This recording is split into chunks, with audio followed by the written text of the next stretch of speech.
France Maghreb 2. À la une de ce grand forum pour ce lundi 13 janvier, la CFDT se dit satisfaite des annonces du Premier ministre. Cela signifie-t-il la fin de la grève? On en parle dans un instant avec Rudy Kazi, avec vous au 01 40 33 9000. Yacine, Patrick, machiniste, et François, agent de maintenance, travaillent tous les trois à la RATP sur le site de Vitry-sur-Seine. Ce lundi, ils sont convoqués à un entretien disciplinaire et risquent la révocation. La RATP leur reproche d'avoir essayé de faire empêcher les collègues de travailler. Ils dénoncent un coup politique. Nous y reviendrons tout à l'heure. Et puis bien entendu le zapping. C'est parti pour votre LGF, le grand forum, jusqu'à 18h sur France Maghreb. Le grand forum, merci d'être avec nous en ce lundi, ravi de vous retrouver jusque 18h en ce lundi 13 janvier. Soyez les bienvenus avec Rudy Kazi, les forces républicaines. Ça va mon Rudy? Ça va bien Christophe. Bah écoute, j'espère que t'as passé un bon week-end. Ouais, ça a été. Bon, parfait. Très bien. Alors jusque 18h, on va parler tout à l'heure. On prendra la direction de Vitry parce que il s'est passé des choses à Vitry aujourd'hui dans le dépôt RATP.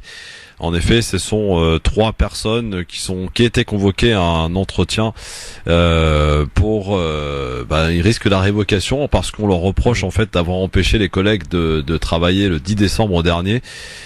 Plus des insultes homophobes. Alors beaucoup de monde ont fait le déplacement pour les soutenir, ces personnes, les trois personnes.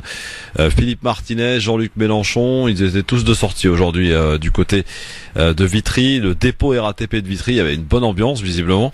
Et Philippe Bouriaki y était. Rudy, évidemment, et il sera avec nous tout à l'heure à 17h pour nous donner un petit peu ce qui s'est passé, et on en trouvera aussi notre deuxième sujet à propos des violences policières, parce qu'il les a quelque peu subies, notre ami Bouriaki, jeudi dernier, et puis samedi il s'est bien fait gazer pour le coup.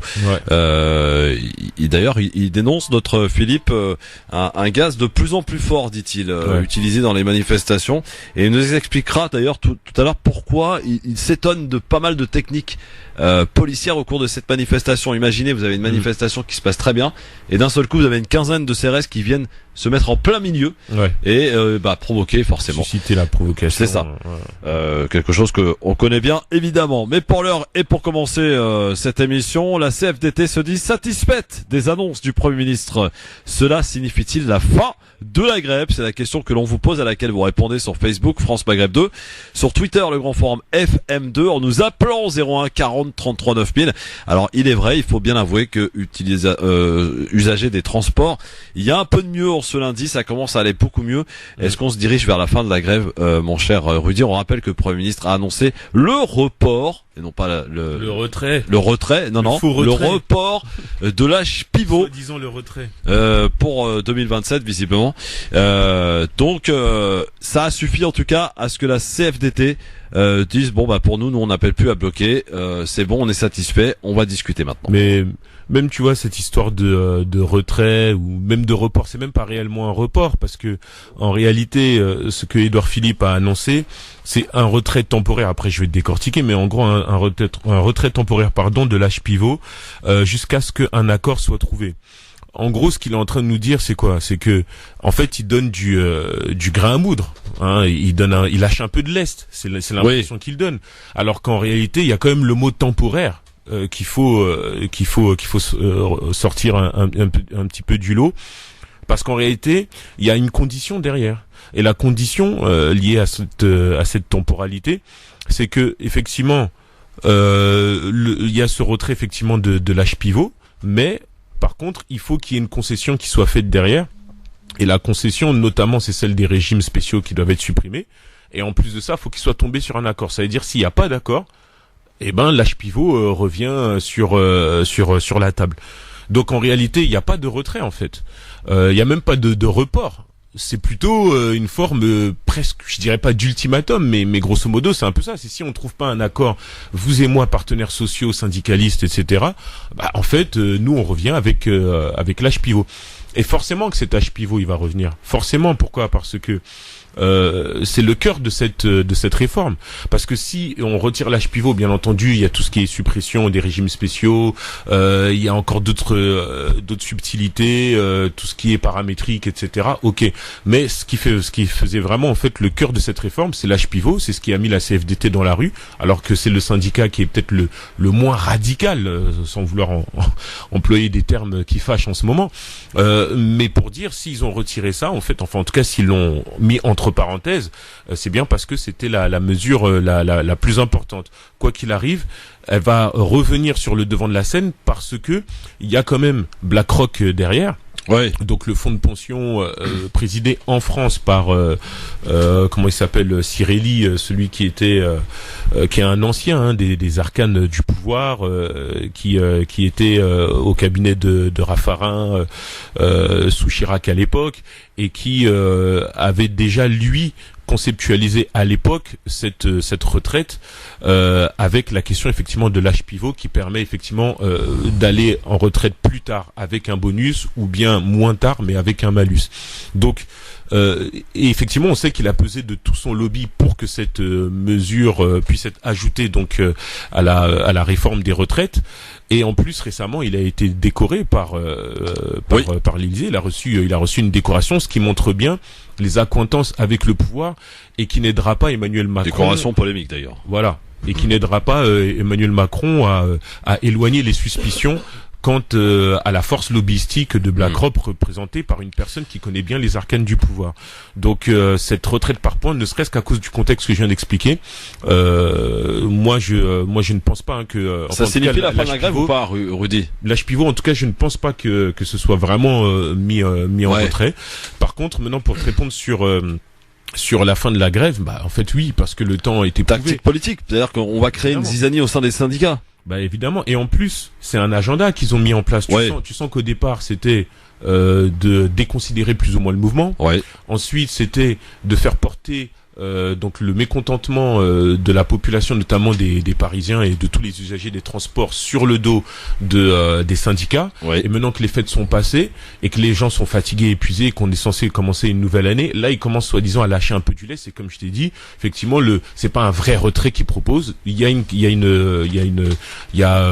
comment dire, il y a pas une forme, je dirais pas un chantage, mais quelque part c'est un peu ça. Je vous retire ça temporairement, mais par contre la suppression des régimes spéciaux, ça on est sûr qu'on la retire. De plus, effectivement, si on ajoute à ça les discussions qui doivent être faites avec les syndicats au terme duquel ils doivent trouver un accord, sinon il va utiliser à nouveau la force. Il y a l'idée du 49.3 qui refait surface, ouais. Ouais, voilà, qui revient un petit peu et voilà, c'est un peu bizarre parce que par rapport au 49.3, on se dit mais pourquoi ça fuite quoi?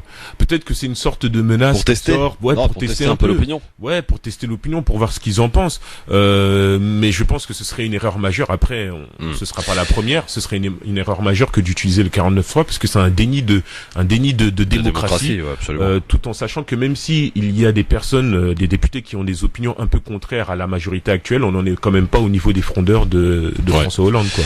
Alors Laurent Berger, lui, était l'invité de RTL ce matin. Il a affiché visiblement sa satisfaction.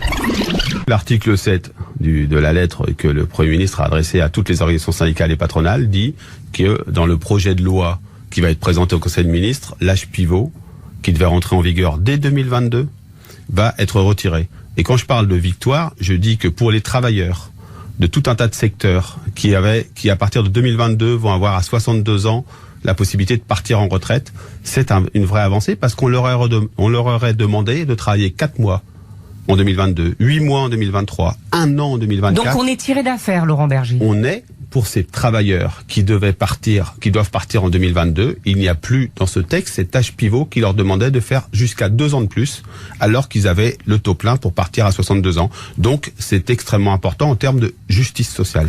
Mais le Premier ministre maintient le principe d'un équilibre financier. Est-ce que vous êtes d'accord avec ce principe?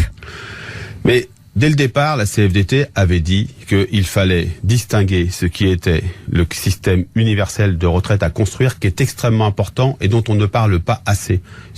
On n'en parle pas assez sur ce qui doit être en termes de justice et ce qu'il pose en termes de questions auxquelles il faut bien répondre. Donc là, on va peut-être pouvoir repartir sur cette discussion-là. De l'autre côté, il y a la question de l'équilibre du système à long terme, le système universel, il faudra bien en parler aussi, c'est pour ça qu'il faudra des études d'impact, mais aussi de l'équilibre du système actuel. Le gouvernement y tenait, la CFDT pensait qu'il fallait le faire de façon différente. Il nous dit, aujourd'hui, il faut le faire dans le système, dans le projet de loi. Qu'il faut prendre en compte l'aspect on va discuter, financier. mais on va discuter de tout. Laurent Berger, ce matin, chez le confrère d'RTL, Rudy, qui affiche donc sa satisfaction, visiblement, de ce report, parce que lui, il utilise le mot retrait. Non, c'est report de l'âge pivot. Oui, bon après, ce qu'il faut dire, je pense, sur Laurent Berger, c'est que il fait quand même partie des syndicats qui sont les plus ouverts aux négociations. Ah, c'est un syndicat proche du patronat. Voilà, patronat, quoi. Exactement. C'est eux, ils relèvent surtout en fait du privé. C'est ça la réalité. Ouais. Tandis que ce qui a Est-ce que la base va suivre, Rudy ? C'est ça le truc. Est-ce que la base va suivre ? La base. En fait, la base CFDT, elle suivra. Mais la base CGT et les autres ne suivront pas. La preuve, ils sont encore, pour certains, sont encore dans les rues. Demain, ils vont encore aller manifester. Justement, Rudy, c'est là tout l'intérêt de tout ce qui se passe, et peut-être de la gestion finement menée par le gouvernement. Bah évidemment. Qui se dit effectivement là, on a pratiquement 40 jours de grève. Les gens ne pourront plus tenir. La seule chose qu'on va peut-être laisser, c'est l'âge pivot. On va parler de report. La CFDT va reprendre le boulot, va appeler à débloquer. Il restera plus que les irréductibles et les plus radicaux, comme tu utilisais ce terme tout à l'heure, la CGT, Force ouvrière et compagnie. Et ça va s'éteindre à petit feu, c'est-à-dire que c'est une grève. Finalement, les mecs, ils ont fait grève, ils ont rien obtenu, quoi. Bah, c'est déjà le cas.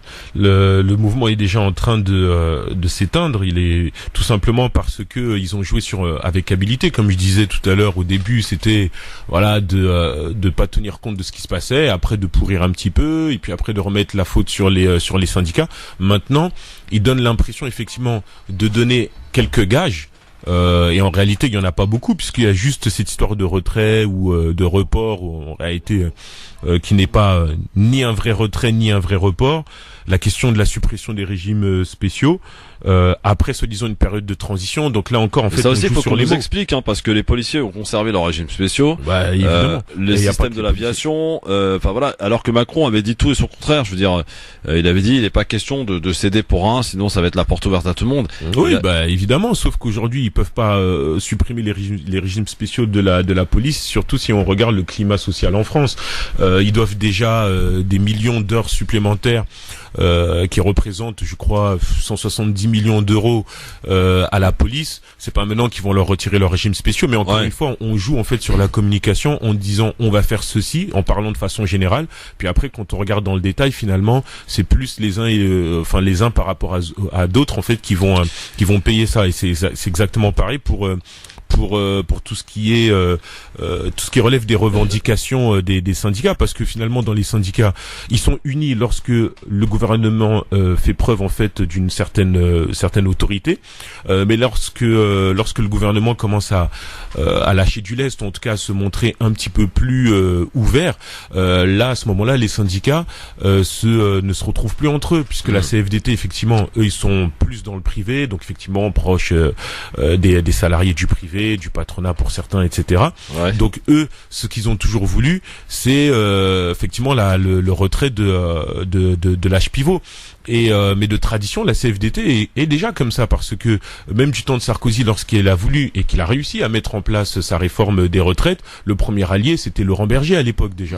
Et aujourd'hui, quelque part, en fait, celui qui sort gagnant effectivement de ces négociations, c'est la CFDT. Parce que déjà, Emmanuel Macron... Il n'y a pas de gagnant dans l'histoire, le gouvernement et la CFDT ? La CFDT, en tout cas, par rapport à ce que Édouard Philippe a annoncé, semble plus ou moins gagnant. Mais encore une fois, là, je vais arriver sur la communication après. Mais en tout cas, c'était une revendication première de la CFDT, qui était le retrait de l'âge pivot. A priori, c'est ce que Laurent Berger semble avoir obtenu. Donc, c'est une sorte de victoire pour lui, tout en sachant que au départ, Emmanuel Macron ne calculait pas, pour parler un petit peu tribalement, Laurent Berger. Donc, il y a eu un retour vers les partenaires sociaux Laurent Berger notamment, parce qu'il est quand même le plus ouvert à certaines négociations. Ouais. Donc c'est une victoire pour lui. Maintenant, par rapport aux éléments de communication, c'est vrai que quand on parle de retrait temporaire, en réalité, c'est un pléonasme en fait, parce que soit ce que l'on retire, soit on le retire définitivement, ou alors si on le retire temporairement, c'est qu'il n'est pas vraiment retiré, puisqu'en réalité il est repoussé. toujours pas loin. En fait, on repousse le bébé, quoi. Mais tout ça, c'est de la communication pour donner surtout, pour envoyer le signal à la, l'opinion publique. On appelle ça de l'enfumage. C'est de l'enfumage. Ouais. Pour envoyer le signal à l'opinion publique que le gouvernement donne des gages, donne l'envie, effectivement, enfin, en tout cas, veut négocier avec les partenaires sociaux. C'est la même chose quand on parle de suppression des régimes spéciaux après une période de transition. Comment ça, une période de transition? Non, la réalité, c'est qu'ils se donnent en fait de l'air pour respirer et donner l'impression qu'ils s'arrangent avec les partenaires sociaux pour au final, dans quelques mois, revenir avec une décision plus forte si toutefois ils ne trouvent pas un accord avec les partenaires sociaux. Et on sait très bien que sur le fond, par exemple, la CGT n'est pas d'accord aujourd'hui. Ah bah non, on n'est pas d'accord. Elle veut le retrait total de cette réforme. Elle veut le retrait total. Martinez a encore, on l'a encore dit dans les médias aujourd'hui, mais malheureusement pour lui, le gouvernement a été plus habile et après plus d'un mois de siège, on rappelle, c'est du coup la contestation populaire la plus longue dans le temps. Oui. On a battu tous les records. Il s'avère compliqué de penser que ça va continuer comme ça. Alors vos appels au 01 40 33 9000, la CFDT satisfaite des annonces du Premier ministre Édouard Philippe samedi à propos du report de l'âge pivot. Est-ce que cela signe-t-il la fin de la grève? C'est la question que l'on vous pose, à laquelle vous répondez sur Facebook, France Maghreb 2, sur Twitter, le grand forum FM2, en nous appelant au 01 40 33 9000, le numéro qui arrive jusqu'à vous, jusqu'à nous, pour vous mettre en lien avec nous. Mouloud qui nous appelle. Bonjour Mouloud. Bonjour Christophe. Parle bien près de ton téléphone, Mouloud, on t'entend pas. Oui, bonjour Christophe, voilà, bonjour à ton invité. Déjà, je voulais dire à France Maghreb 2, bonne année à tout le monde. Bonne année, mon cher Mouloud. Et aux auditeurs. Moi, il y a un truc. Déjà, je voulais te dire, moi j'ai mon pote CFDT, François, qui travaille à la RATP. Et je peux te dire qu'il est en colère. Ils sont en colère à la base. Hein. Ah, ils sont en colère? Ah, ouais. Ils continuent. Ce que je voulais dire à ton invité, c'est que il y a la CFDT, mais il y a aussi l'UNSA. Oui. Et tu sais que pareil, eux, ils continuent la grève. Ils sont pas du tout d'accord avec. C'est comme à l'époque quand ils ont demandé la trêve de Noël. Ils ont continué parce qu'ils m'expliquaient. Je l'ai vu ce week-end. Ils m'expliquaient que quand ils font les réunions le matin pour reconduire, ils sont tous entre eux, tous les syndicats, et ils sont pas prêts d'arrêter. Hein. C'est pas Monsieur Berger. Monsieur Berger, il a fait que se coucher. Il me rappelle Madame Nota. Bah oui, la base de l'UNSA la base de l'UNSA est plus libre. Hein, mais aujourd'hui, il y avait le secrétaire général de l'UNSA qui lui donnait l'impression effectivement d'être plus ou moins d'accord avec ce retrait de l'âge il est d'accord avec Monsieur Berger. C'est les deux seuls. Voilà. Mais par contre, la base de l'UNSA, elle est plus libre en fait derrière pour. La base. Mais moi, je me mets à la place des mecs. Ça fait 40 jours qu'ils font grève. Ils perdent de l'argent et tout. Tu crois qu'ils vont lâcher comme ça? Il y en a un qui a tu sais ce qu'il me disait, François, mon pote, il me disait, mais Berger, lui, le soir, il rentre chez lui, il regarde la télé, nous, on est sur le terrain. Et là, je suis pas d'accord avec ton invité, c'est que c'est pas la CFDT qui mène la lutte en ce moment. C'est Sudrail, c'est FO, c'est la CGT, c'est la CFDT, ils sont pas du tout. Moi, j'ai pas dit que c'est la CFDT qui mène la lutte. Hein. Je dis qu'en fait, ils sortent de la vainqueur parce que le retrait de l'âge pivot, c'est ce qu'ils voulaient en fait depuis le départ. Mais effectivement, ceux qui mènent la grève puissamment, ce sont les syndicats des rails. Et la CFDT n'est pas représentative des syndicats des rails. Oui, il y a Sudrail, il y a FO, il y a la base de l'UNSA, à la RATP, chez les bus, il y a la base de la CFDT, mais c'est pas Monsieur Berger qui est, il le présente comme le monsieur qui va arrêter les grèves. Non, c'est pas lui. Oui, sauf que, pardon Mouloud, hein. Oui. Sauf que là, le gouvernement joue un jeu extrêmement malin. Mais oui, il va diviser les syndicats, hein. Et puis là, on le voit d'ailleurs aujourd'hui dans les prévisions de trafic, c'est quand même beaucoup mieux que la semaine dernière. Non, c'est vrai. Donc la grève va s'éteindre. Et quand le Premier ministre vous dit il faut savoir arrêter une grève, en reprenant, paraphrasant évidemment quelqu'un de célèbre, est-ce qu'il est pas temps, peut-être là, en fait, la grève va mourir petit à petit d'elle-même. Tu sais comment ils raisonnent, Christophe? Donc ça sera gagnant pour eux. Ils se disent, Monsieur Berger a obtenu satisfaction, on va essayer d'aller jusqu'au bout pour la suppression carrément de la réforme. De la réforme. Ah ben bien sûr. Mais moi, je vais te dire un truc, Christophe. Mon pote, là, déjà, il se barre de la CFDT. Ah, il y en a il va peut-être avoir quelques-uns des qui vont élections. déchirer, ouais. Hein, et le grand gagnant, je te le dis à l'avance, le grand gagnant des prochaines élections, ça sera Monsieur Martinez. On verra. Merci. En fait, c'est eux qui mènent. Martinez à la CFDT? Non. Non, je plaisante. Martinez de la CFDT. J'ai compris. Mais pour finir, Christophe, oui. de toute façon, le gouvernement va gagner. Moi, je te dis, il va gagner. Ah, mais Simplement, pour le restant du septennat, il va rester une rancœur, une rancune tenace jusqu'à la fin. C'est quinquennat, c'est plus septennat. Voilà. Et les municipales, je crois que, je sais pas si t'es au courant pour les municipales, Christophe. Tu sais que les gens de la République En Marche, oui. Ils leur ont donné consigne de cacher le sigle. Ça te rappelle rien? Oui, pour certains candidats, effectivement. Voilà, ça rappelle le PS en 2017. Voilà. Merci Mouloud, à bientôt. C'est moi qui te remercie, puis bonne fin d'après-midi. Merci, 01 40 33 9000. Est-ce que cela signifie-t-il la fin de la grève? En toute objectivité, on serait tenté de dire oui. Parce que la grève va mourir d'elle-même, Rudy. C'est le but recherché et ça risque de fonctionner. Après, ça commence. Après, effectivement. Après, ce qu'on peut peut-être douter, c'est des actions, j'allais dire, plus marginales et peut-être plus dures d'ailleurs, des blocages ou des intimidations. Ou, voilà, il risque d'y avoir des actions. Et la CGT, Sud et compagnie n'ont pas dit leur dernier mot et c'est compliqué quand t'es un leader de syndical d'aller dire à la base, bon, vous avez fait 39 jours de grève, mais les gars, on n'a rien obtenu, quoi. C'est possible, sauf que le souci, s'ils devaient aller vers ce type d'action, ils le feraient sur leur temps de travail, quoi. Et le problème, c'est que ce sont souvent des salaires moyens et qui ont plusieurs bouches à nourrir. Et là, ça fait déjà un mois de grève. Bon, après, certains touchent leur 13e mois, ce qui permet de compenser ce mois de grève perdu. Mais au-delà de un mois de grève, ça devient vraiment compliqué. Donc, moi, je pense que pour la plupart, ils vont être résignés. Et si jamais certains mènent des actions coup de poing, je pense que ce sera plus en rejoignant le mouvement des gilets jaunes pour agir plus le samedi que dans le courant de la semaine, parce que la semaine c'est mort. Au bout d'un moment, mais est-ce que les syndicats vont pas prendre justement une petite gifle à l'image de la CGT, de Force Ouvrière et compagnie, parce que les mecs qui vont dire voilà, bon, on vous a suivi, on a suivi le truc et en fait on n'a rien obtenu, quoi. C'est quand même un sacrifice qu'on a fait. Vous n'avez pas été capable. Est-ce que les syndicats, les responsables syndicalistes vont peut-être avoir quand même quelques problèmes là? Bah tu sais, c'est un peu comme dans le foot, hein. Lorsqu'il y a une Coupe du Monde, du coup il y a beaucoup de personnes qui viennent s'inscrire dans les clubs.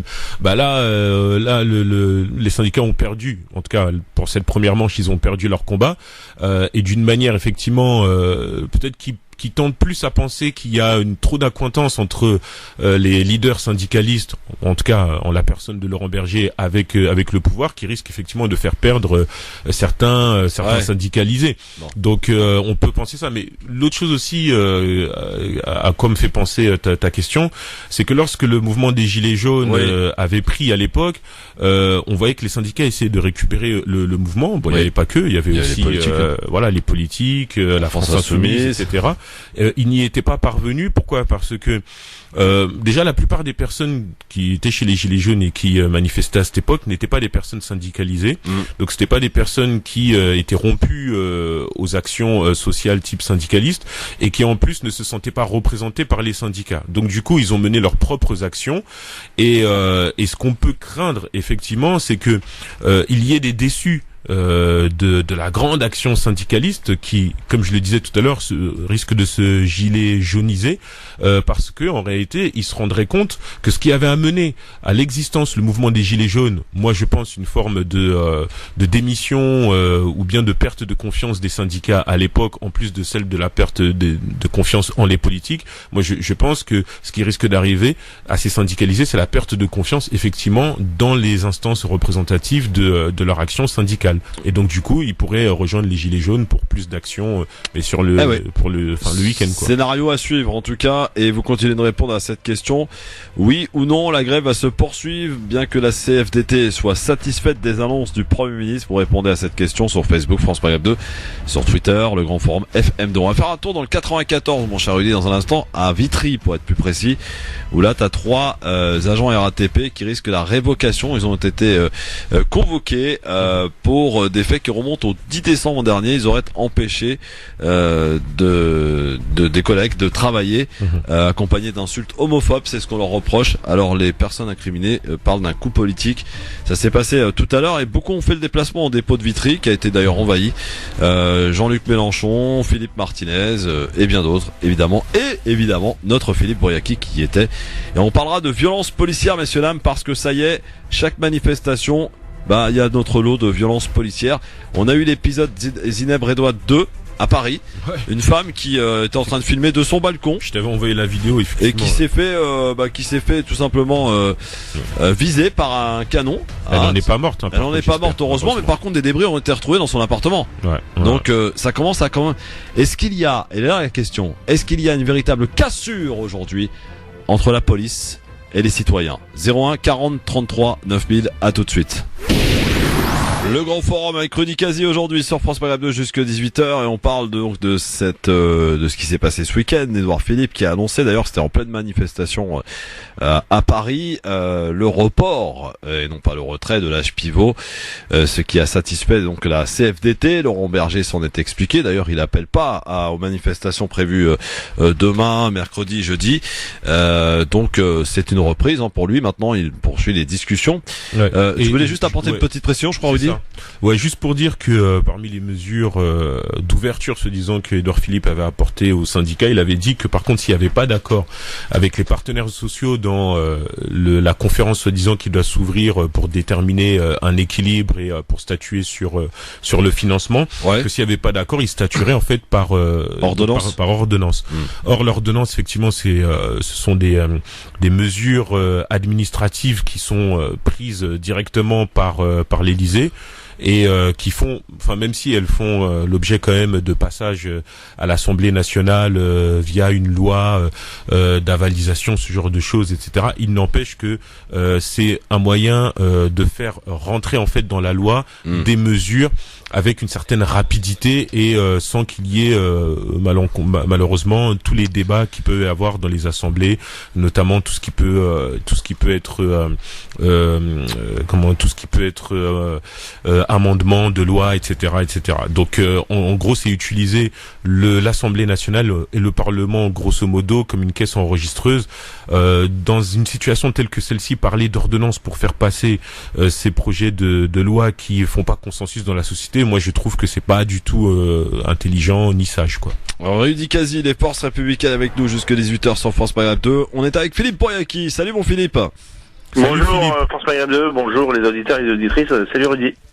Alors mon Philippe, que s'est-il passé aujourd'hui à Vitry? On va rappeler succinctement ce qui se passe, c'est qu'il y a 3 agents RATP qui ont été convoqués pour en vue d'être radiés. Donc on leur signifie donc leur révocation pour être plus précis par rapport à des faits qui se sont produits le 10 décembre dernier, si j'ai bien compris l'affaire. On reproche à ces individus d'avoir empêché les autres d'aller travailler et surtout d'avoir prononcé des insultes homophobes. C'est ça. Alors, la direction, dans sa grande délicatesse et largesse, a convoqué aujourd'hui 3 agents machinistes receveurs, mais qui sont aussi 3 délégués syndicaux de la CGT. Donc ce n'est pas anodin, pour avoir éventuellement, je mets bien au conditionnel parce que on n'a pas pu avoir accès au dossier, personne n'a pu avoir accès au dossier et il y a que les agents aujourd'hui qui vont pouvoir avoir la connaissance du dossier qui leur est reproché, tenu des propos homophobes. Je passerai pas les mots ici bien évidemment. Et donc Yacine, Axel et Thomas, je crois, Thomas ou Mathieu, j'ai un doute. Thomas, voilà, pardon, était convoqué aujourd'hui à 14h. Donc à partir de midi, il y a eu une sorte de piquet de grève, mais surtout un barbecue de soutien avec des ventes de t-shirts pour faire une caisse qui ira directement à tous les grévistes pour les soutenir. Un barbecue solidaire, c'est-à-dire que chacun mettait le montant qu'il souhaitait et ça va aussi alimenter la caisse de soutien aux grévistes. Et puis la CGT présente en force, bien évidemment, mais aussi Sud, Solidaire, ainsi que FO qui était aussi présent. On n'a pas vu bien évidemment la CFDT. des personnalités politiques et non des moindres. Jean-Luc Mélenchon a fait le déplacement. Fabien Roussel du Parti communiste était présent. Sabrina Sbaï pour Europe Écologie Les Verts et Philippe Martinez. Pardon. Pourquoi tu tousses quand tu dis Martinez? Ça devient inquiétant, ça. C'est l'évocation de Martinez qui te fait tousser ou c'est encore des gaz lacrymogènes que tu as dans les poumons? C'est vraiment, on en parlera peut-être plus tard, mais oui. Les gaz irritants de ce week-end, ils ont vraiment été très très très violents et on en a pris pratiquement du milieu du cortège jusqu'à la fin. Et à la fin, vous avez vu sur la page du Grand Forum, nos lives en direct, c'était vraiment violent. Apocalyptique. Fifi au milieu des gaz. Ouais, j'ai vu ça. Voilà. Et donc voilà, vraiment pour vous informer au maximum. Donc alors je reviens à ces trois agents. Donc Philippe Martinez était présent, Monsieur Bruno Test, qui est le secrétaire général de la FSU, était aussi présent, et plusieurs élus du Val-de-Marne, beaucoup du Parti communiste, étaient présents. Et il y avait pratiquement 2000 personnes. Et puis à un moment donné, au moment de la convocation, les syndiqués et les grévistes ont décidé de rentrer dans le centre-bus. Nous nous sommes retrouvés emportés par la foule, si je puis dire ainsi. Donc on est rentré aussi, on est monté. Donc les camarades syndiqués ont dit leur mécontentement et ont demandé à la direction l'abandon des poursuites, parce que je vous signale que ça peut aller jusqu'à la révocation de l'entreprise. C'est-à-dire que les gens peuvent perdre leur travail pour cela. Le directeur, alors premièrement, quand tout le monde est rentré, le mot d'ordre a été pas de saccage, pas de violence, pas de propos houleux. Bon, il y en a eu quelques-uns des petits propos comme démission, d'autres quelques noms de colibés d'oiseaux, comme ça peut souvent arriver dans un grand rassemblement, mais c'est resté vraiment bon enfant. Il y a eu un tour qui a été fait dans le centre, et puis là où ce qu'on appelle la salle de repos des machinistes, la salle de transitoire où on prend sa feuille de marque, son casier où il y a le courrier personnel, il y a eu un échange de plus d'une demi-heure où des responsables syndicaux ont expliqué ce qui se passait aujourd'hui au gouvernement, ont sollicité le directeur d'abord de toutes les poursuites, puisqu'il en a l'occasion, puisque c'est aujourd'hui on est dans une instance interne. Ce n'est pas ce qu'on appelle la chambre dite, le fameux tapis vert, où quand vous y allez, vous savez que globalement vous avez très peu de chances de vous en sortir. Là aujourd'hui, le directeur de centre bus de Vitry-sur-Seine a la possibilité d'arrêter toute poursuite. En tout cas, c'est ce qu'il a indiqué, la chose suivante. Il a dit: j'ai entendu votre doléance. Maintenant, on va poursuivre, mais on va entendre ce que les machinistes et les agents ont à dire, et puis nous verrons bien les suites. Voilà, il a laissé en tout cas une porte ouverte, une issue favorable et honorable que tout le monde espère. Sinon, ils sont vraiment déterminés à continuer et à être de plus en plus solidaires pour leurs camarades délégués syndicaux. Affaire à suivre, donc on a envie de dire la sanction ou pas d'ailleurs sera connue pas tout de suite, il faudra attendre un petit peu. Non, pas tout de suite. De toute façon, il y a un délai minimum d'un mois. Voilà, c'est le délai minimum, même si on sait que souvent dans les commissions de conditions de disciplinaire, la sanction est déjà connue à l'avance, mais ils sont obligés de respecter ce délai d'un mois, car c'est la loi, sinon la sanction est caduque, est annulée pour vice de procédure. Et donc la Régie autonome des transports parisiens, la RATP, est très vigilante là-dessus, à éviter de se faire débouter ou à perdre On imagine bien. Philippe, dis-moi, par rapport à la question qu'on pose aujourd'hui, la CFDT qui se dit satisfaite des annonces d'Édouard Philippe, ou plutôt du report donc de l'âge pivot, c'est ce qu'il a annoncé samedi. Toi qui es sur le terrain, comment est accueillie cette nouvelle par la base des grévistes là, qui depuis 40 jours maintenant se sont sacrifiés et qui arrivent finalement en bout de course en n'ayant absolument rien obtenu? Alors, plusieurs réactions, mais toujours dans le même sens. Premièrement, aucune surprise, puisque déjà en 95, la CFDT rapidement était à table de négociation et était prêt à dealer avec Juppé. Une trahison supplémentaire pour un syndicat qui ne sert que les intérêts de ses grands patrons. C'est comme ça que c'est ressenti, mais y compris chez la base de la CFDT. C'est ce qui est le plus surprenant. Et au vu des résultats professionnels de part et d'autre à chaque fois, il est annoncé comme le premier syndicat de France. tout dépend des bases de calcul et tout dépend les corporations, bien évidemment. Mais en tout cas, c'est non pour FO, pour CGT, pour Sud, pour la FSU. C'est retrait total de la réforme et aucune concession, aucun arrêt tant que la réforme ne sera pas retirée. Parce que ils partent de la chose suivante. Vous voyez bien que c'est l'enfumage. On veut calmer les choses parce que forcément une grève ça a un coût pour le pays, ça a un coût pour le PIB, et ça a un coût pour la croissance voulue par le président de la République. Et donc qui dit moins de croissance, dit moins d'emploi, du mécontentement. Nous arrivons à 63 jours des prochaines élections municipales. Le président de la République a besoin d'avoir une majorité au Sénat puisqu'il l'a aujourd'hui à la Chambre nationale des députés, mais il ne l'a pas au Sénat. Et pour pouvoir faire toute modification dans la Constitution, il lui faut les 3/5 du Congrès. Ça veut dire que vous réunissez le Sénat et l'Assemblée nationale, et à ce moment-là, lorsque vous faites la modification, vous devez avoir 60% de gens qui votent en votre faveur. Si c'est pas le cas, aucune modification de la Constitution n'est possible constitutionnellement.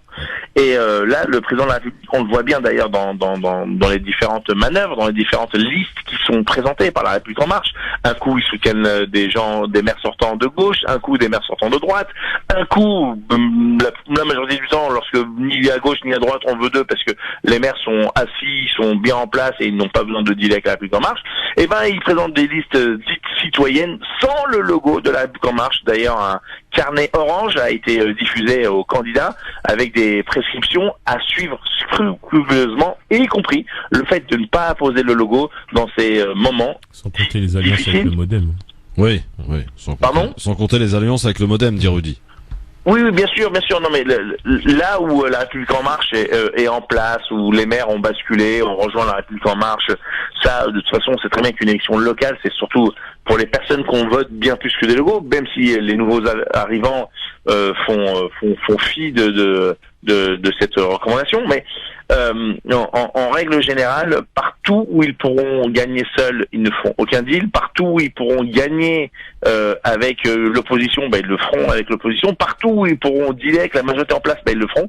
Et partout où c'est pas possible, ils présenteront des candidats autonomes sans le logo de la République en marche. Je tiens quand même à le dire, c'est étrange pour un parti politique, parce que ils ont besoin de conseils municipaux. Les conseils municipaux vont élire ce sont des grands électeurs, parce que le suffrage des sénatoriales, c'est un suffrage indirect.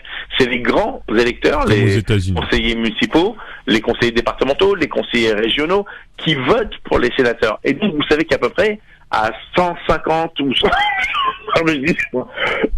selon le territoire, il faut 150 ou 160 conseillers municipaux pour avoir un sénateur. Donc le calcul est vite fait. Ouais. Partout où ils pourront dealer pour avoir un maximum de conseillers municipaux, ils le feront. On est là dans un truc malsain, on est dans les techniques du vieux monde. Sur le terrain aussi. On est dans les techniques du vieux monde, alors que Macron nous avait annoncé une révolution. Aujourd'hui, avec sa cote de popularité, ou de dépopularité plutôt, je pourrais dire, parce que lorsque vous êtes à 29% de popularité, vous êtes quand même à 71% de d'avis défavorables, et les chiffres ne sont pas mis de cette façon dans les médias dits mainstream, sauf à France Maghreb 2. Monsieur Boyaki, tu es de toutes les manifs quasiment depuis le départ de cette grève.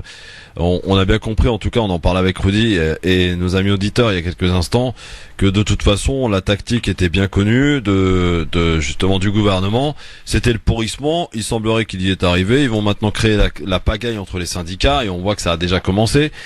Maintenant la grève va s'éteindre un petit peu, mais ça va être très compliqué pour les responsables syndicaux de pouvoir justifier ça auprès de la base. Quand on vous a demandé de faire 40 jours de grève et que vous avez absolument rien obtenu, est-ce qu'il faut pas envisager peut-être maintenant d'autres types d'actions? C'est-à-dire, on en termine avec la grève, effectivement, comme a dit le Premier ministre, il faut savoir terminer une grève, mais est-ce qu'il n'y a pas d'autres actions qui risquent de se greffer, et des actions un peu plus violentes cette fois-ci? On a senti en tout cas des gens qui étaient prêts alors c'est un mot très difficile, le mot radicalisation, mais en tout cas des gens qui sont prêts à aller jusqu'au bout, plutôt des jusqu'au boutistes, Parce que effectivement, tu l'as dit Christophe, 40 jours de grève, c'est 40 jours de salaire en moins. Bah oui. C'est des choses qu'on ne peut plus faire de la même façon. C'est des gens, moi, que je vois tous les matins à 4 heures du matin sur les piquets de grève. Et puis aussi dans ce rapport de force où les syndicats ont appelé à la mobilisation dès le départ, les syndicats dits conservateurs par le gouvernement, bien évidemment, ils jouent aussi leur survie. Parce que si aujourd'hui ils capitulent, ils abdiquent, eh ben dites-vous bien que derrière il y a au mois d'avril la réforme des APL, en septembre la réforme de l'asile social, et donc celle-là va faire mal, hein. La sécurité sociale elle va faire très très mal. Qui que ce soit si vous jetez l'éponge maintenant. Donc non simplement la survie, et en même temps la survie aussi des acquis sociaux de ce qui fait notre belle République. Aujourd'hui, nous voyons des gens qui sont vraiment déterminés à aller jusqu'au bout. Et la crainte et le mot que j'ai entendu plusieurs fois dans plusieurs manifestations, il faut qu'il y ait un mort pour que tout ça s'arrête. Ouais, tu penses? Eh ben malheureusement c'est ce qu'il y a dans la tête des gens, quoi. Ils disent pas attention, il faut qu'il y ait un mort du côté des forces de l'ordre. Il faut qu'il y ait un mort du côté des manifestants pour que le gouvernement capitule et qu'il y ait un retournement de l'opinion publique. Parce qu'effectivement, en jouant le pourrissement, le gouvernement a le temps pour lui, a les moyens financiers pour les donner aux forces de l'ordre pour faire la sale besogne, parce que il faut rappeler quand même, et pour y avoir assisté, on a eu des images de gens qui ont filmé des soi-disant blocs casseurs, et il s'avère que lorsque les antifas ou les blocs avaient reconnu des agents des renseignements généraux, des renseignements territoriaux ou des baqueux, les ont chargés, ces gens-là se sont sauvés. Les CRS se sont écartés, ils ont laissé passer, ils ont renfermé le dispositif et ont chargé à ce moment-là, où il y a eu samedi par exemple à rue de Menil, où il y a eu des lancements de grenades lacrymogènes, enfin voilà, il y a vraiment des choses étranges. Nous on a vu en fin de manif, à un moment donné, quand on regarde le live, à un moment donné je montre des groupes d'individus qui sont en première ligne devant, à 10 mètres devant les CRS et les gendarmes mobiles, et ce sont des baqueux, mais si tu sais pas que c'est des baqueux, je te jure, tu penses vraiment que c'est des blocs, ou que c'est des casseurs, ou c'est des voyous, enfin de tous les noms de Salmigondi. Et c'est vrai que quand tu vois des gens qui viennent exciter d'autres gens et qui sortent de la manif et qui mettent leur brassard police après, bah là tu te dis que oui, c'est particulier quand même. Très mal. Oui, elle va très très mal. Alors justement, la question qu'on pose, Rudy, je vais te laisser la première réponse. Ouais, je cherche mes mots. À savoir, est-ce qu'il y a une véritable cassure maintenant entre la police et les citoyens? On le voit, de plus en plus de violences policières. Un mot maintenant qui n'est plus caché, hein, un mot qu'on utilise maintenant dans tous les médias. Violence policière, elle existe, elle est là. On a même posé la question au Premier ministre hier, Laurent Delahousse, sur France 2. Il a dit quand il s'agit de remettre de l'ordre, il faut peut-être utiliser une certaine violence, mais entre-temps, il dit il faut sanctionner ceux qui font usage disproportionné de la force, en parlant des policiers. En même temps, il répond à aucune des questions, quoi. Je veux dire, il condamne pas. Oui, il fait du en même temps. Il fait du en même temps. Ce qu'on connaît bien du côté de la République en marche.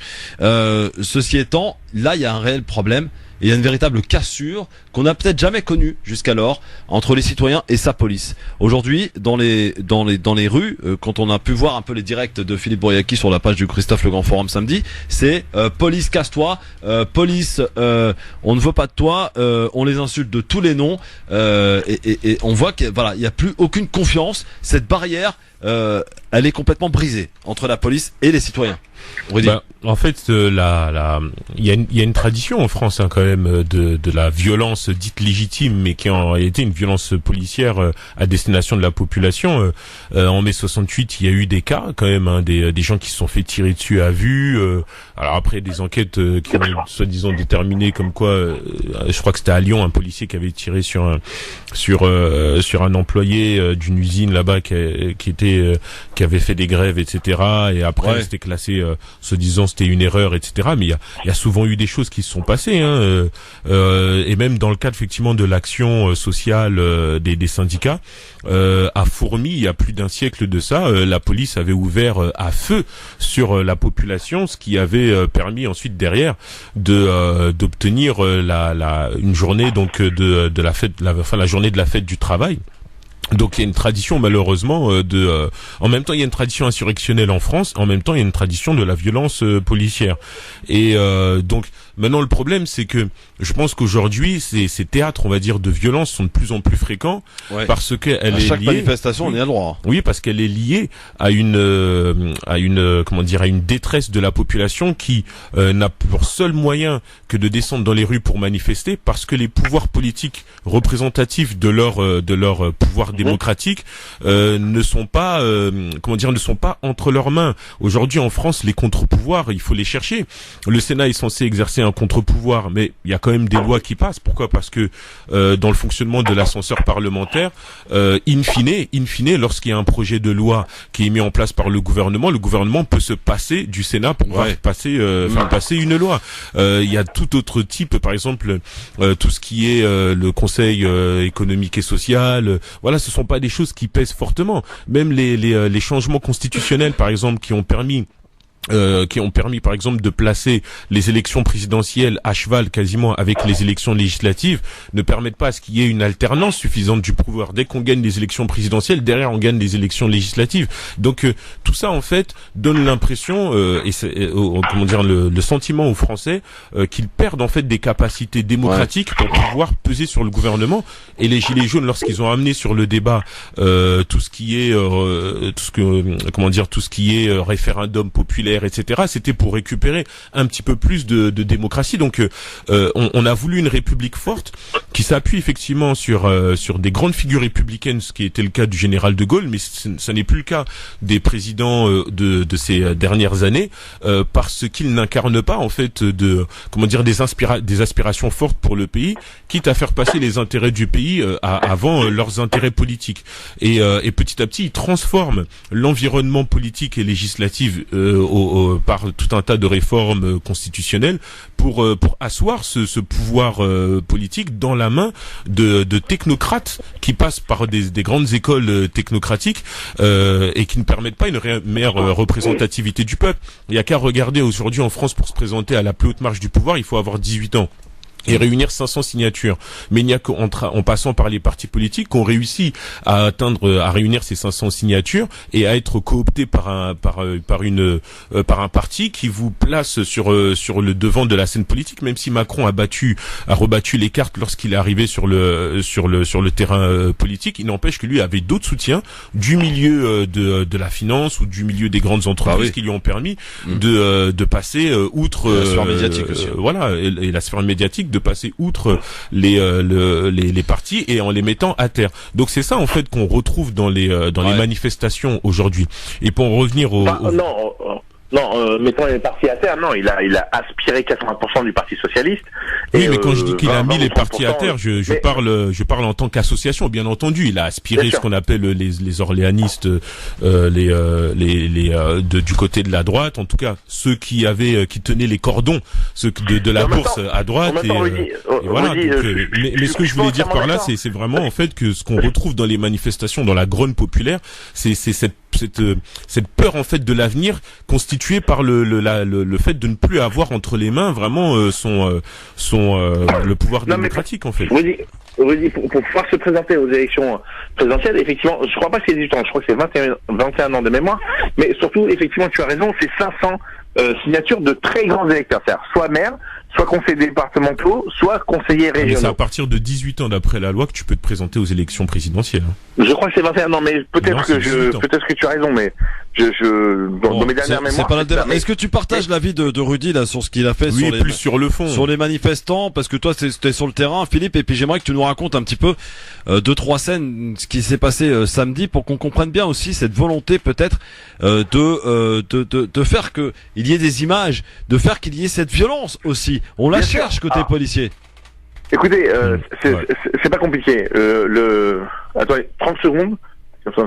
Ce qui se passe régulièrement, des incursions de petits groupes de policiers, ou gendarmes mobiles ou de voltigeurs, de la Brave, de la BAC, mais de gens bien identifiés, police, en tout cas, ou gendarmerie, se retrouvent isolés en plein milieu des manifestants, bloquent un petit peu les gens ou les poussent, mais vraiment, et donc il y a des noms d'oiseaux qui circulent à gauche et à droite aussi, et rapidement des gaz lacrymogènes qui sont envoyés, des grenades, ça explose, ça fait un gros nuage, et puis les gens s'écartent, et puis d'un seul coup il y a 2 autres lignes de front qui se mettent automatiquement, une séparation de groupe, la tête du groupe est légèrement séparée, puisque globalement dans les manifestations, y compris dans les manifestations, avec les syndicats, vous avez les gilets jaunes qui sont en tête de cortège, vous avez quelques black blocs, mais vraiment difficile d'identifier, des groupes bien constitués, bien organisés, limite paramilitaires. Vous avez les antifas.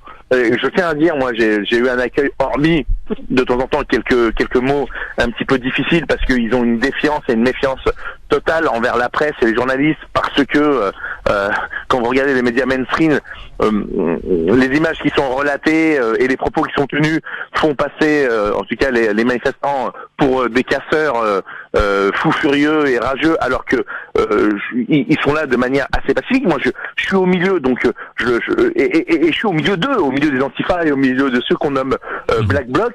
J'ai hormis 2 fois où j'étais pris à partie parce que je suis bien identifié comme média, et des discussions franches, sensées et correctes, où on se finit par accolade. Je n'ai jamais été bousculé, je n'ai jamais été violenté.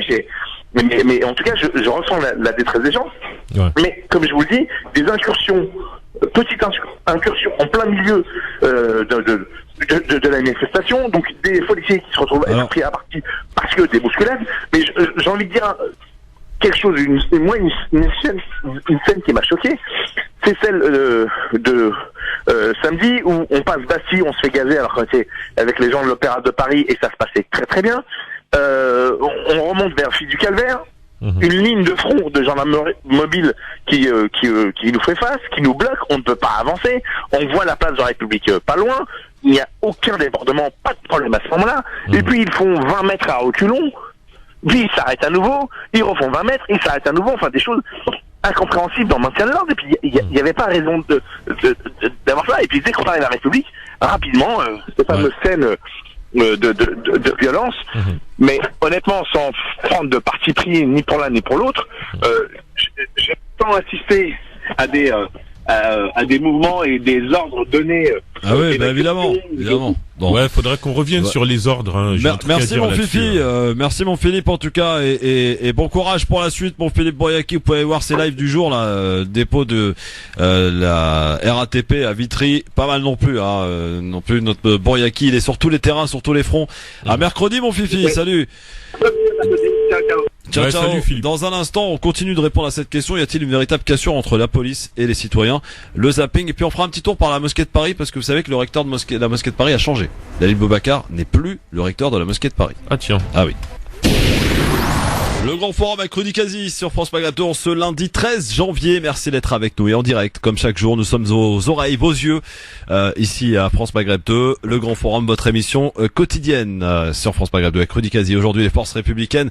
On parlera de la violence policière justement avec cette question. Y a-t-il une véritable cassure maintenant qui s'opère, observable, constatable donc entre les citoyens et la police? On voit qu'il y a de plus en plus d'incidents et de plus en plus d'enquêtes aussi, au vu de ce qui s'est passé d'un an des Gilets jaunes, des enquêtes qui d'ailleurs pour la plupart sont pas encore terminées, ou quand elles sont terminées, ça se termine souvent évidemment par un acquittement du policier, d'un non-lieu, voilà exactement, pour être très précis. On en reparle et vos appels m'intéressent sur le sujet. Est-ce que vous, peut-être au quotidien, vous remarquez aussi cette tension qui existe entre vous, les citoyens, et la police?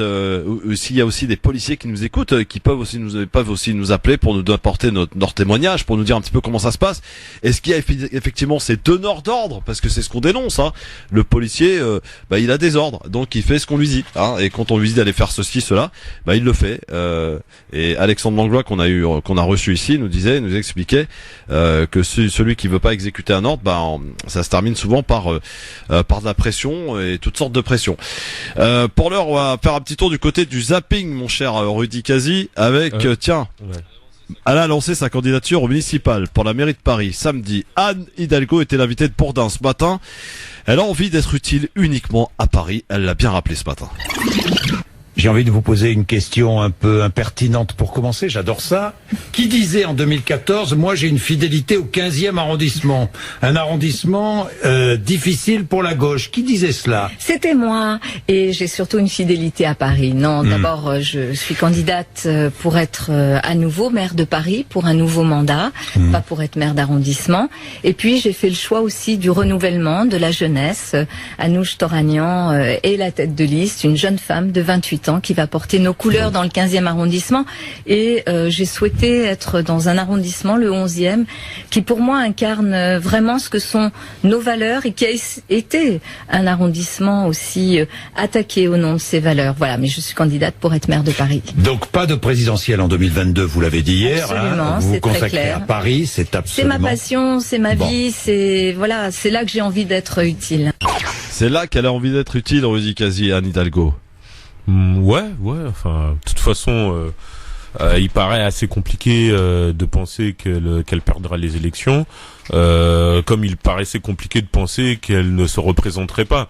Je dirais pas qu'elle a un bon bilan, mais en tout cas, elle a satisfait une certaine partie des Parisiens et ça peut tout simplement suffire pour repasser, tout en sachant que en face, les candidats qui arriveront, soit ne sont pas forcément ne seront pas forcément vus comme étant les plus pertinents, je dirais, par la population française, ou alors parce qu'ils représentent un parti qui en fait tout simplement qui n'inspire plus une vision forte, en tout cas pour la mairie de Paris et même pour la France de façon générale, parce que les enjeux nationaux se retrouvent souvent aussi dans les enjeux locaux, ce qui est le cas par exemple des Républicains et ce qui est le cas de la République en marche, qui est aussi un parti qui s'est construit en s'appropriant un petit peu les forces vives d'autres partis, mais je pense que ça ne suffira pas pour Paris. Paris, c'est une ville qui se gagne sur les années, sur un engagement de terrain, sur une connaissance de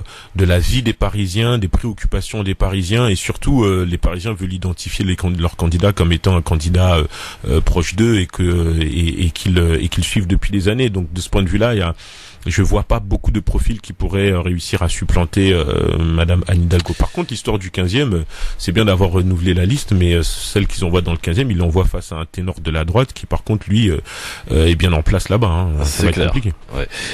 Est-ce que tu connais Jean Messia?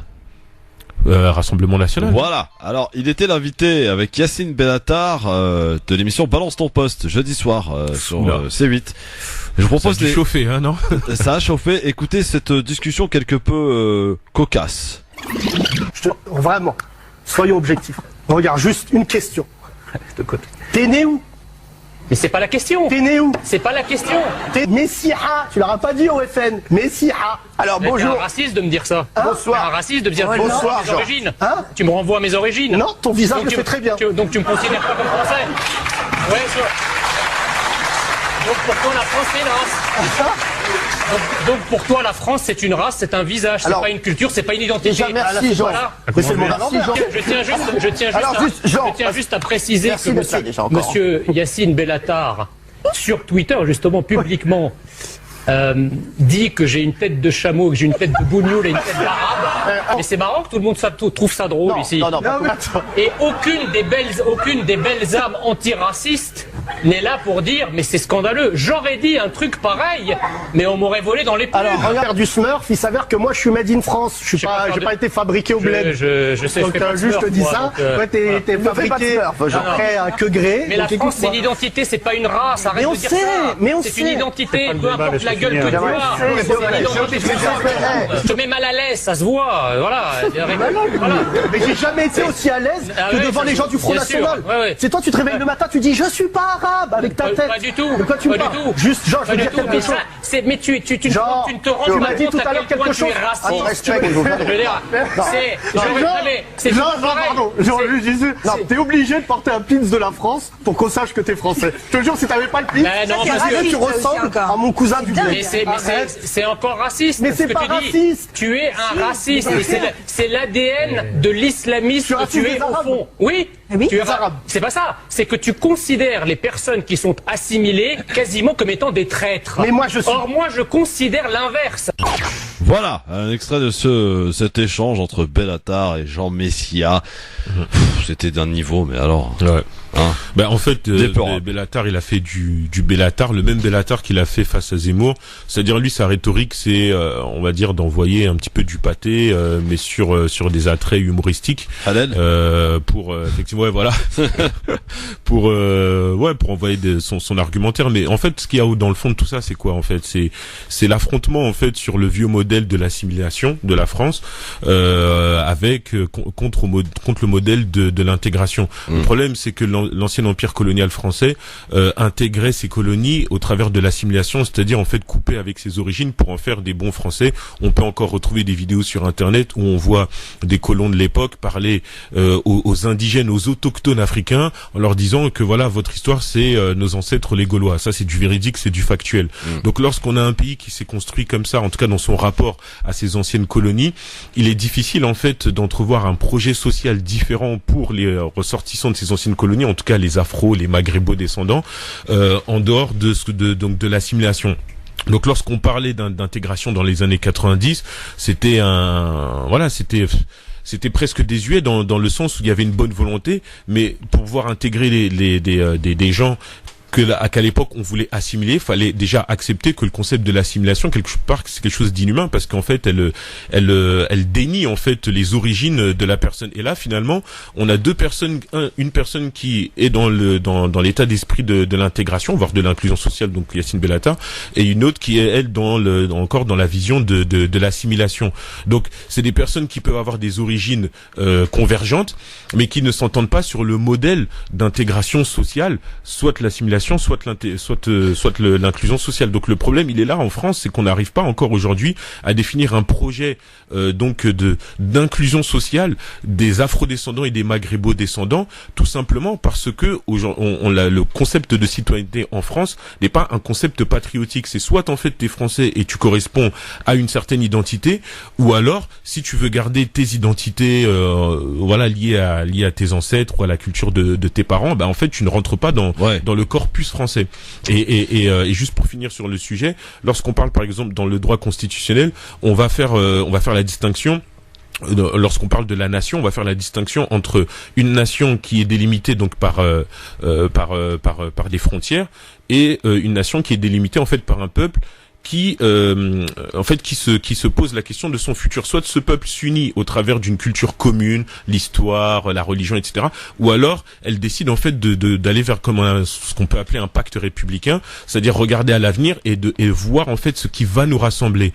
Beaucoup en fait des jeunes de quartier ou des jeunes qui sont d'origine africaine, maghrébine, etc. ne sont pas inclus à la France parce qu'en fait on n'a pas cherché à agréger à la France l'histoire de ces pays.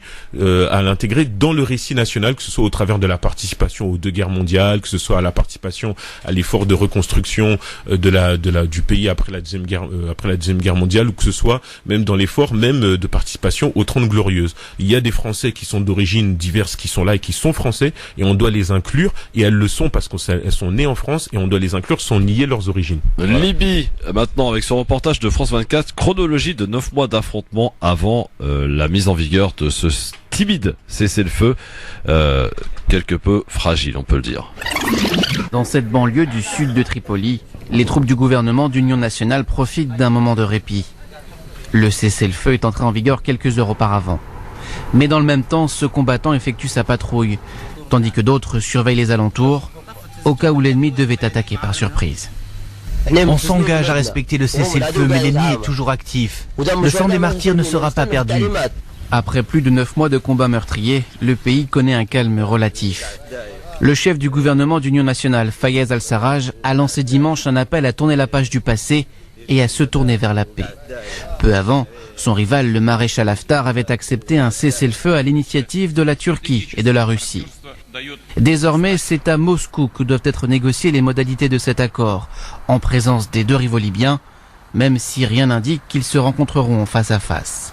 En 2017, après l'échec de plusieurs initiatives diplomatiques, les présidents russes et turcs étaient déjà parvenus à négocier à Astana un accord entre le gouvernement et l'opposition syrienne sur la création de zones de désescalade en Syrie. Le texte avait provoqué l'arrêt momentané des combats sur le terrain, et renforcer le rôle des deux pays sur la scène diplomatique.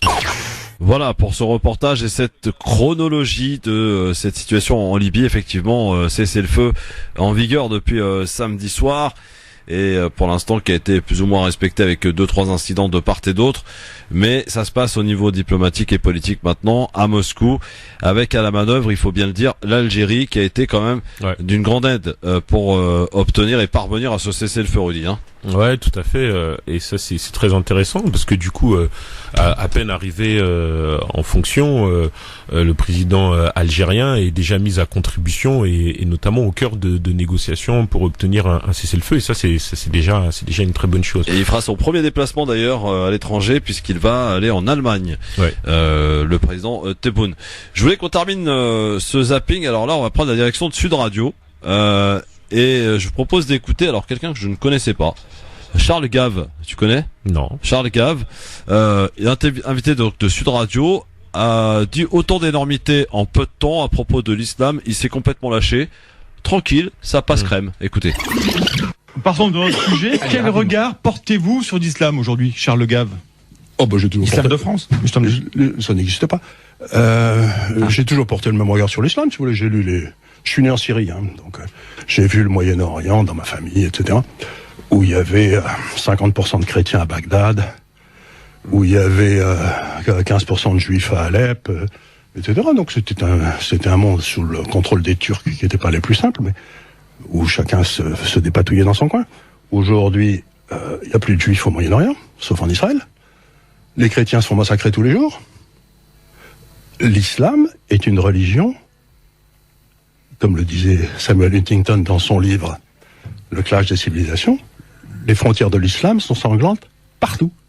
C'est la seule religion où le prophète dit ceux qui disent du mal de moi, vous devez les tuer. C'est-à-dire l'ordre du prophète qui vous donne, c'est de tuer ceux qui disent du mal de lui ou de Dieu. C'est-à-dire qu'encore une fois, c'est une atteinte monstrueuse à la liberté d'expression. J'ai le droit de dire que l'islam est une saloperie. Je ne vois pas pourquoi on devrait m'en empêcher. Est-ce que vous pensez qu'il y a une incompatibilité? Alors c'est une question que je vous pose entre l'islam et la République. Et la République énormément en disant ça, Charles Gave. Mais je m'en fous, si c'est la vérité. C'est votre vérité. Non, c'est la vérité. Il n'y a pas, par exemple, prenez un homme comme... Il y a des modérés musulmans parfaitement intégrés dans la société. Je vous signale qu'au moment des nazis en Allemagne, il y avait que 5% de nazis. Et ça n'a pas empêché qu'ils ont tué 6 millions de juifs. Donc vous n'avez pas besoin d'avoir une majorité. Regardez, je suis persuadé aujourd'hui qu'en Iran... Vous comparez la religion musulmane aux nazis? Mais regardez ce qui se passe en Iran. C'est exactement le même. Écoutez, à partir du moment où vous dites il faut tuer ceux qui ne croient pas en Dieu, ceux qui ne croient pas en l'islam, à partir du moment où l'homme et la femme la femme est inférieure à l'homme, à partir du moment où le non-musulman est inférieur au musulman, à partir du moment où il n'y a pas égalité du droit, etc., un type comme Ellul. Voilà. Ça se passe de commentaires, hein, mais je ne sais pas quelle est l'utilité, l'intérêt d'inviter ce type de personnage. Ouais, écoute, c'est Sud Radio en même temps. Donc Sud Radio, ils sont assez coutumiers de ce type de polémique et de personnages polémistes. Maintenant, tu viens, tu insultes une religion. Tu peux être en désaccord avec le fond d'une religion ou la forme d'une religion. Critiquer, bien sûr. Mais être aussi insultant, finalement, c'est insulter les fidèles ou en tout cas les pratiquants de cette religion. Et la liberté d'expression, c'est d'assumer par exemple des désaccords. Avec le nazi, là, c'est violent, quand même. Oui, voilà. Tout ça, c'est ce qui constitue l'insulte que je dénonce. Mais voilà, donc voilà, être aussi insultant, c'est aussi insulter les personnes qui sont des adeptes de cette religion. Et or, on a pu voir dans tous les débats sur la liberté d'expression que dans un sens, on a le droit de critiquer donc les religions, mais dans l'autre sens, on n'a pas le droit de critiquer ceux qui critiquent. Et là, quelque part, il critique donc la religion, il insulte la religion musulmane, Et dans un sens, faudrait qu'il puisse accepter aussi une critique dure envers lui, à savoir le fait qu'il faut quand même respecter les personnes qui croient. Et en France, on a souvent du mal à respecter les personnes qui croient, que ce soit par rapport au droit au blasphème, ce genre de choses-là. Enfin, je savais même pas que le droit au blasphème ça existait. Je vois que c'est un truc qu'on est en train de constitutionnaliser, alors que la Constitution dit bien qu'il faut que chaque Français soit respecté de par leur religion, de par leurs origines, etc. Donc en même temps, on veut un droit au blasphème, mais en même temps, on se rend pas compte que c'est anticonstitutionnel. Soit dit en passant. Après, la religion islamique dans certaines régions du monde, en fait, elle s'applique pas forcément, elle se pratique pas forcément pareil partout. En France, il y a des musulmans modérés, c'est possible qu'effectivement dans ces régions du Moyen-Orient liées, si par exemple on prend le cas de Daesh, c'est clair que ils sont dans une application de l'islam, soit qui défie les textes, ou alors qui sont une interprétation des textes. Moi, je suis pas spécialiste de l'islam, voilà. Après, on peut venir me poser sur la table et me dire voilà que telle ou telle chose va pas. Ben voilà, faisons-le et on verra, etc. Mais en tout cas, il faut quand même, je pense, être nuancé et mesuré, parce qu'il y a des personnes qui pratiquent leur islam de façon consciencieuse et saine, et d'autres qui peuvent effectivement l'appliquer d'une façon fallacieuse parce qu'elle sert éventuellement leurs intérêts. Maintenant, après, c'est vrai que dans ces régions d'Orient, il y a beaucoup de chrétiens qui se font massacrer depuis des années, et c'est pas la seule minorité qui se fait, surtout dans la zone de Syrie où il y a la zone qui était disputée entre Daesh et donc les rebelles syriens qui ont été ralliés effectivement à la cause pour se battre contre Daesh. Il y a dans ces coins effectivement beaucoup de coins où des chrétiens ont fui parce que en face effectivement ils faisaient face à des exactions de personnes donc de la religion d'en face musulmane. Maintenant après, est-ce que ça veut dire que du coup ce sont des bons musulmans qui ont tué des chrétiens? Pas forcément. Il y a encore un siècle, voire dans à peu près un siècle, dans cette région vivaient en harmonie plusieurs religions différentes, religions judaïques, chrétiennes et musulmanes. Le problème, c'est qu'il y a eu des enjeux politiques qui sont venus s'ajouter et qui ont instrumentalisé les vieilles rancœurs, parce qu'il y avait des rancœurs religieuses qui dataient d'avant et qui les ont instrumentalisées pour faire ressortir ces rancœurs-là. Maintenant, après, c'est à la réalité numérique c'est la réalité numérique qui va l'emporter. On serait cru au bar quand même en écoutant ce mec, tu sais. Au bistrot de campagne là, tu vois. Non, mais c'est surtout qu'il a parlé en toute impunité parce qu'il est sur une radio qui lui permet de parler de la sorte. Mais le problème, c'est que lorsqu'on parle comme ça, non seulement c'est insultant, c'est pas bien, mais au moins faut avoir un contradicteur en face qui aurait pu lui dire les choses. Allez, dans un instant, cassure ou pas entre la police et les citoyens, avec ces nombreuses violences policières que l'on peut voir d'ailleurs fleurir sur les réseaux sociaux avec des vidéos. On a vu toutes sortes de vidéos. Rudy, tu les as vues comme moi tout au long de ce week-end, ces jours derniers. Pauvre Philippe. Ouais, Philippe qui a mangé. Et puis, mais c'est pas plus violent évidemment. Les tirs de LBD à bout portant. Tiens, Jérôme Rodriguez, par exemple, vous connaissez bien la figure historique des Gilets jaunes. À chaque fois qu'il vient sur Paris en manifestation, un deuxième objet dans l'œil. Oui, mais à chaque fois il se fait arrêter. En amont, c'est-à-dire à chaque fois il se fait arrêter, contrôle de police, etc., tentative d'intimidation, et il viendra d'ailleurs nous en parler dans les tout prochains jours, Jérôme Rodriguez. Super. De ce qu'il subit.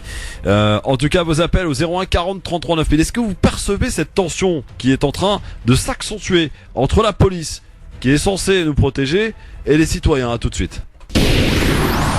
France Maghreb 2, France Maghreb 2. 17h50 sur France Maghreb 2, le grand forum avec Rudy Kazi. On va faire un petit aparté, mon cher Rudy, parce que on connaissait le recteur de la mosquée de Paris, monsieur Dalil Boubacar, que tout le monde connaît évidemment. Dalil Boubacar n'est plus le recteur de la mosquée de Paris. Pour en parler avec nous, parce qu'il a suivi ce dossier de très près, le journaliste Tarek Mami. Tarek Mami, que se passe-t-il au sein de la mosquée de Paris? Bonsoir. Bonsoir. Bonsoir Christophe, bonsoir à toutes, bonsoir à tous. Nouvelle polémique au sein de l'islam de France. On a appris samedi, fin de journée, que l'ancien, entre guillemets, recteur de la grande mosquée de Paris, M. Dalil Boubacar, a ou aurait démissionné, et que dans la foulée, un nouveau recteur a ou aurait été élu en la personne de l'avocat maître Shamsuddin Hafiz, connu de tous, et il est par ailleurs donc le président de l'association Vivre Islam, qui diffuse ou qui produit l'émission Islam sur France 2 tout le dimanche. Le problème, c'est que beaucoup de voix, beaucoup de murmures, beaucoup de bruit de couloir font circuler et les documents et certaines indiscrétions. Le document est entre nos mains. Le document est la convocation de l'Assemblée générale ordinaire, dans l'ordre du jour duquel ne figure pas une probable démission de l'ancien recteur ou une probable élection d'un nouveau recteur. Et donc, il s'agit d'une simple convocation pour une assemblée générale ordinaire classique, avec bilan de l'activité de l'année d'avant et les quitus, et puis des questions diverses. Et donc, à cet instant, on ne sait pas encore dans quelles conditions cette démission aurait eu lieu, dans cette nouvelle nomination aurait eu lieu. Les informations qui circulent de manière sûre, c'est que nous avons reçu une invitation de la grande mosquée de Paris pour une conférence de presse qui se tiendra le jeudi matin à 10h, et nous irons donc en tant que journalistes pour que le nouveau recteur fasse sa conférence de presse de présentation de mandat et de projet, dit l'invitation, et en même temps pour que les journalistes puissent poser les questions. Mais dans les couloirs de la grande mosquée de Paris, on dit que cette élection a eu lieu sans que Alger, donc qui finance à hauteur de 2 millions d'euros par an la grande mosquée de Paris, n'ait été ou n'aurait été tenu au Coran. Idem pour l'ambassadeur d'Algérie à Paris, nouvellement installé. Idem, et de la même manière, ni le ministère de l'Intérieur, ni le président Macron n'auraient été informés au préalable. Dans la foulée, dans la certitude, il y a un tweet du nouveau recteur qui se dit honoré d'assumer cette nouvelle fonction. Et quelques minutes après, il y a un nouveau tweet qui émane, lui, de la grande mosquée de Paris, qui dit que l'ambassade d'Algérie est heureuse et félicite le nouveau recteur, sauf que sur le tweet de l'ambassade de l'ambassade d'Algérie à Paris, il n'y a rien. Dans le tweet publié par la grande mosquée, il y a certes une photo qui indique donc quatre personnes, la personne donc de monsieur Dali Boubacar, la personne de monsieur Hafiz, la personne du garde-corps de monsieur Dali Boubacar qui l'accompagne dans toutes les réunions de travail, et une personne probablement je ne connais pas encore, qui est l'ambassadeur d'Algérie à Paris. Donc tout ça ne fait pas l'affaire des autres prétendants à cette fonction directeur de la Grande Mosquée de Paris. Comme ça ne fait pas l'affaire de plusieurs personnes qui sont membres de cette association. Alors c'est un coup de tonnerre dans le milieu de l'islam de France. C'est un coup de tonnerre qui malheureusement n'ayant pas été annoncé à l'avance et par tous, risque d'emporter ce que j'ai appelé en titre de ce billet une polémique inattendue, une polémique inutile dans l'islam de France. Beaucoup reprocheront l'opacité de cette transmission de titre de recteur. Beaucoup reprocheront au fait que quand il s'agit d'islam de France, il n'y a jamais d'élection, et donc il n'y a pas de représentativité reconnue par les uns et pour les autres. Tout le monde attend la position officielle de l'État algérien qui finance à hauteur de 2 millions d'euros, donc annuellement, le fonctionnement de la mosquée. Les adversaires de monsieur Hafiz rappellent et font diffuser partout sur les réseaux sociaux le fait qu'il a soutenu et qu'il a été même président des comités de soutien de président Bouteflika pour le 4e mandat, qu'il aurait, il faut sous toute réserve bien sûr, participé à l'organisation des bus qui devaient venir à la place de la République pour le 5e mandat, et que monsieur Hafiz a été nommé à la tête donc de l'émission, de l'association qui produit l'émission, par monsieur Sarkozy, alors ministre de l'Intérieur. Alors il y a un site qui s'appelle Monde Afrique qui s'est spécialisé dans toutes ces affaires et qui a publié au moins une demi-douzaine d'articles sur la mosquée de Paris depuis 5-6 ans. Et il y a surtout un vieil article qui vient d'être exhumé pour être remis en circulation, qui a été publié en 2011 par Jeune Afrique. Et dans cet article de 2011, il y a déjà 9 ans, 10 ans, Monsieur Hafiz ont prêté en tout cas l'intention à Monsieur Hafiz d'accéder au pouvoir à la mosquée de Paris et d'être recteur depuis 2011. Et on rappelle un précédent où Monsieur Dalil Boubacar était en Suisse, où un fax était parti de la mosquée de Paris pour annoncer déjà la nomination de M. Hafiz, et que M. Hafiz, interpellé par la presse ou par des supporters de M. Dalil Boubacar, aurait déclaré dans cet article de Monde Afrique, notamment, que le fax est parti tout seul. Et donc ça vous rappelle le fax qui est parti tout seul dans l'affaire iranienne. Et tout ça fait un imbroglio. J'espère que la grande mosquée de Paris et que la communauté musulmane de France n'aura pas à souffrir de cette polémique inutile pour les uns pour les autres. Et ce d'autant plus qu'il y a déjà une précédente polémique qui oppose l'actuel donc recteur ou le nouveau recteur ou l'avocat Maître Hafiz à monsieur Ghaleb Benchir. Monsieur Ghaleb Benchir qui était producteur ou en tout cas présentateur de l'émission Parler Islam depuis une vingtaine d'années, et monsieur Benchir a été élu à la tête de la fondation de l'Islam de France en remplacement de monsieur Chevènement, et dans la foulée Monsieur Shamsuddin Hafiz, président de l'association, a notifié, je crois par mail, à Monsieur Ghaleb Benchir qu'il ne peut plus présenter l'émission de télévision pour incompatibilité à la demande de France 2, ce qui a fait que M. Béchir a déposé une plainte la procédure est en cours devant le tribunal de Paris pour contester cette décision d'exclusion de l'émission, d'autant plus que M. Béchir lui-même présente une émission Islam sur France Culture, et donc se pose la question, comment ça se fait, c'est pas compatible à la télé, et c'est compatible à la radio. Et le procès donc va arriver dans les mois qui arrivent, et France Maghreb 2 suivra ce dossier. Tout ça pour dire que malheureusement l'islam de France, aujourd'hui, on se demande toujours si c'est l'islam de France ou l'islam en France, ou si c'est l'islam qui est toujours donc ou téléguidé ou dirigé ou pris en charge par ce qu'on appelle l'islam consulaire et les pays d'origine, ou si c'est des citoyens français de confession musulmane qui gèrent leurs affaires comme toutes les autres religions et qui décident qui les dirige, qui ne les dirige pas.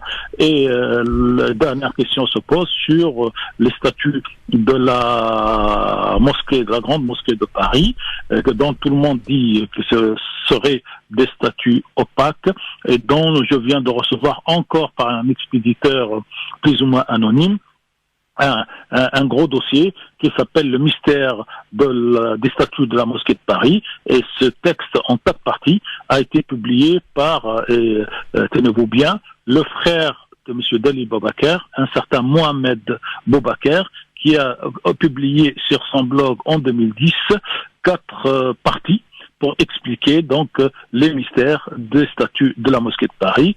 Et l'imbroglio, j'en terminerai, l'imbroglio qui s'est passé donc entre le premier recteur de la mosquée, Monsieur Ben Gabrit, qui a beaucoup fait, y compris pour sauver les Juifs de France pendant la Deuxième Guerre mondiale, et Monsieur Dalil Boubacar, qui avait installé donc ses statuts à Alger, puis à Tunis, et puis à Paris, et depuis donc cette affaire dure. Espérons que l'issue en sera plutôt heureuse pour la grande mosquée de Paris, pour les musulmans de France, mais rien n'est moins sûr. Merci Tarek, c'est très clair en tout cas pour cette nouvelle affaire. Merci beaucoup Tarek Mami. On termine avec Abdel, je crois qu'il est avec nous. Salut Abdel. Salut, bonjour. Bonjour Abdel. Ouais, salut. Moi je voulais intervenir sur ce que tu disais sur la police. Moi je peux pas pleurer les gilets jaunes, tu sais, parce que nous dans les cités, moi je l'ai vécu, mon frère les a vécus. nos petits frères les vieux aujourd'hui, je vais pas les pleurer, on les a avertis. Kambouna, Théo, c'était de leur faute. Théo, c'est un vendeur de shit. Sarkozy, quand il a dit nettoyer au Karcher, il a eu le soutien des Français. Donc je vais pas pleurer ces Français qui sont en train de se plaindre aujourd'hui. Nous, les citons, on le subit depuis 30 ans, on leur avait toujours dit, et c'était nous les voyous, c'était nous les crapules. Aujourd'hui, je vais pas pleurer ces gens qui se plaignent aujourd'hui. Merci Abdel.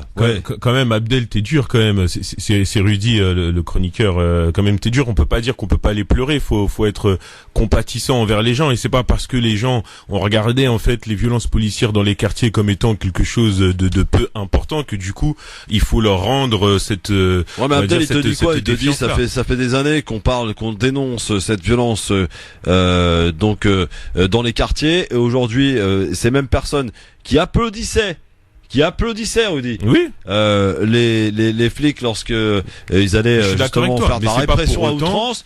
Et aujourd'hui, ce sont ces mêmes gens qui subissent cette violence. Mais c'est pas pour autant qu'il faut pas être compatissant. Non mais d'accord. Par rapport à ce qu'ils subissent. Si tu prends par exemple le comité, si tu prends le comité Adama, par exemple, Justice pour Adama, t'as Assa Traoré, par exemple, qui disait il y a quelques semaines encore que, voilà, en fait, il y a quelques mois, qui disait que les gilets jaunes découvrent les violences policières que nous on subit dans les cités depuis des années. Moi, j'ai déjà subi une violence policière.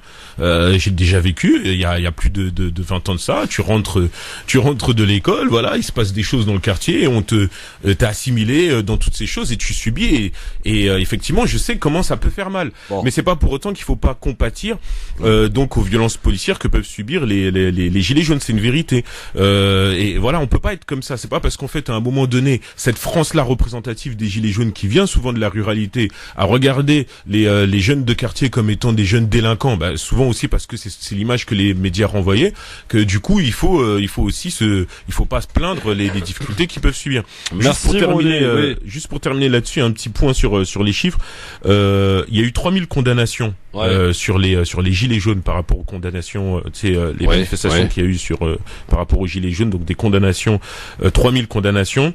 Et il y a eu, je précise, sur les 146 enquêtes menées en 2019, il y a eu uniquement que 54 procédures qui ont été classées sans suite et seulement 18 qui ont fait l'objet d'une ouverture d'instruction par rapport effectivement à la gravité des faits, des blessures, etc. Et on a des chiffres. Voilà. Merci mon Rudy. Bonne soirée à vous. Rendez-vous demain pour le grand forum.